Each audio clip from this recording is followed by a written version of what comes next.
It's 8:30. Good morning. I'm Ian Crouch with Hunter News.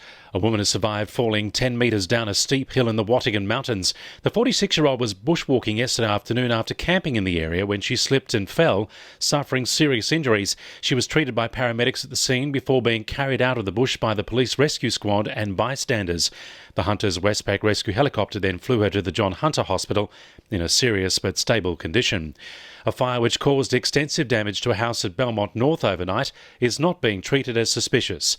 Firefighters from Belmont and Dingira Heights arrived at the home on Bimbadeen Close just after 10:30 last night to find a fire in the garage had spread to the roof of the house. The family living there managed to escape before the fire took hold.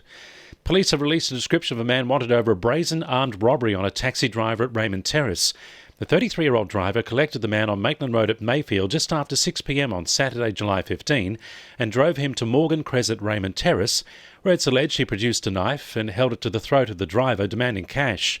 Senior Constable Lauren Marr says the driver complied and the man fled on foot. He's described as being a man aged in his 30s, approximately 177 centimetres tall, with a medium build and a beard, as well as a tattoo on the right side of his neck. Anyone with information regarding the robbery should contact officers at Raymond Terrace Police Station, and they can do so via Crime Stoppers on 1800 333 000. Members of the West Group will vote next week on whether to accept a proposal to buy the Newcastle Knights. The league's club giant is aiming to have more football expertise on the new-look board of the Knights. It's understood Knights legends Paul Harrigan, Danny Badiris and Matthew Johns will be approached to take a position on the board. West CEO Phil Gardner says if their proposal gets the green light, the club will be run with a stronger focus on sound commercial outcomes. A study by Newcastle City Council has found vehicles are travelling above the speed limit through Maryland Drive. On average, cars are recorded travelling over the 50 km/h limit along the residential road, with speeds of up to 64 km/h recorded.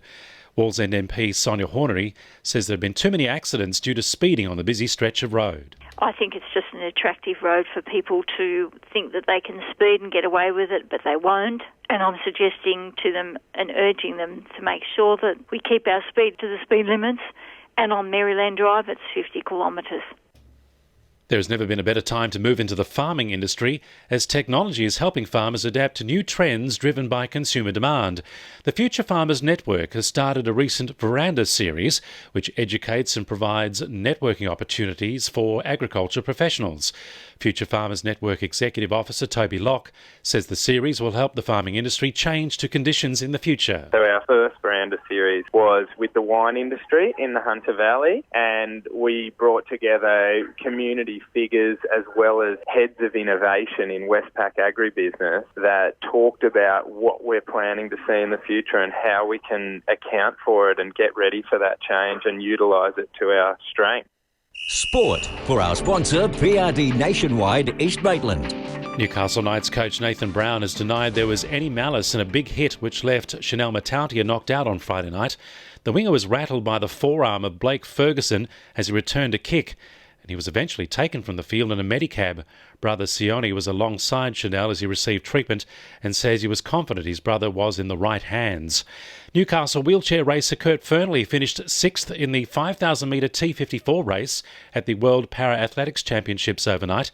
He was within 2 seconds of the winner, Marcel Hug, from Switzerland. A 3-2 Maitland win yesterday has made it near impossible for West to make the Hunter Coast hockey finals with only 4 games to play. A Matt Brown double and a goal from Matt Husson did the damage for the Rams, who moved 5 points clear in 4th place.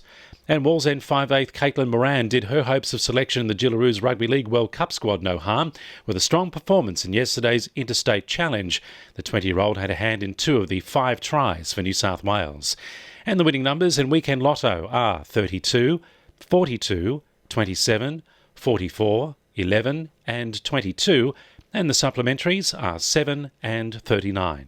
2NURFM News Time, 26 to 9.